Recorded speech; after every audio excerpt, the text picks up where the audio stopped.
അല്ലയോ ഹബീബായ നബിയേ, അവിടുന്ന് ഞങ്ങൾക്ക് ഓതിത്തന്നല്ലോ, ثم لتسألن يومئذ عن النعيم. അനുഗ്രഹങ്ങളെക്കുറിച്ച് മുഴുവനും ചോദിക്കുമെന്ന് അവിടുന്ന് പറഞ്ഞല്ലോ. നമുക്ക് ഇപ്പോൾ വിശന്നു കറങ്ങിയിട്ട് ഈ കിട്ടിയ ഭക്ഷണത്തെക്കുറിച്ച് ചോദിക്കുമോ? ഈമാനുള്ള എന്റെ പ്രിയപ്പെട്ട ഉപ്പമാരെ, ഈമാനുള്ള ചെറുപ്പക്കാരെ, എന്റെ ശബ്ദം എവിടെയോ ഇരുന്ന് ശവിക്കുന്ന ഉമ്മപെങ്ങന്മാരെ, അല്ലാഹു തആല നൽകിയ എല്ലാ അനുഗ്രഹങ്ങളെയും ചോദിക്കുമെന്ന് പറഞ്ഞപ്പോ വിശന്നു കറങ്ങിയിട്ട് വന്ന് അവസാനം കിട്ടിയ ഒരു പിടി ഭക്ഷണം കഴിച്ചിട്ട് സിദ്ദീഖുൽ അക്ബർ തങ്ങൾ ചോദിക്കുന്നു, ഈ അനുഗ്രഹവും അല്ലാഹു ചോദിക്കുമോ?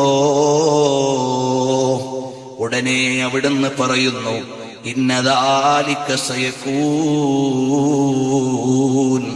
ഇന്നദാലിക സയകൂൻ, അതും ചോദിക്കും സിദ്ദീഖ്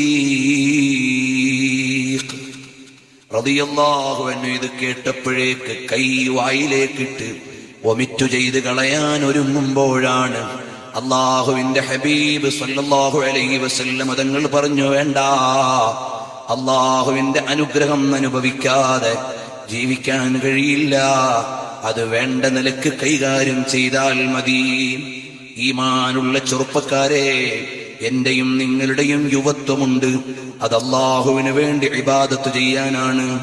ജഅഫർ റളിയല്ലാഹു അൻഹു അവിടുന്ന് ഷഹീദായിട്ട് സ്വർഗം വാങ്ങിയ യുവത്വമാണ് എന്റെയും നിന്റെയും കയ്യിലുള്ളത്. പക്ഷേ നമ്മൾ തോന്നിവാസത്തിനാണ് ചെലവഴിക്കുന്നത്. ഉമർ റളിയല്ലാഹു അൻഹു പോരാട്ടം നടത്തിയ യുവത്വമാണ് എന്റെയും നിങ്ങളുടെയും കയ്യിലുള്ളത്. അതാണ് നമ്മൾ അശ്രദ്ധമായി ചെലവഴിക്കുന്നത്.